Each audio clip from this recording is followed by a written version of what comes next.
আপনাদেরকে একটা নিষেধাজ্ঞা দিয়ে যেতে চাই। It's an interesting concept. It's called the 99 club.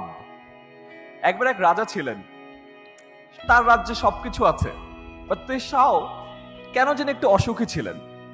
সে নিজের রাজ্যে একবার হেঁটে যাচ্ছিলেন, দেখলেন যে এক লোক তারই রাজ্যের, সে খুব খুশি, মনের আনন্দে গান গাচ্ছে। রাজা তার রাজপ্রাসাদে আসার পরে তার যে অ্যাডভাইজার আছে তাকে জিজ্ঞাসা করলেন যে আমি রাজা, আমার মনে সুখ নাই, আমার রাজ্যের ওই লোক, ওর তো কিছুই নাই, ও এত সুখী কেন? পরে রাজার অ্যাডভাইজার বলল, রাজা আপনি আসলে দেখতে চান আপনি আসলে 99 ক্লাবের সদস্য। রাজা বলে 99 ক্লাব মানে কি? রাজা বলল, রাজা আমাকে একটা দিন সময় দেন, আমি আপনাকে দেখাচ্ছি। বলে আচ্ছা ঠিক আছে, তুমি সময় নাও। রাজার অ্যাডভাইজার গিয়ে ওই লোকের বাসার সামনে একটা থলে রেখে গেল। ওই থলেতে 99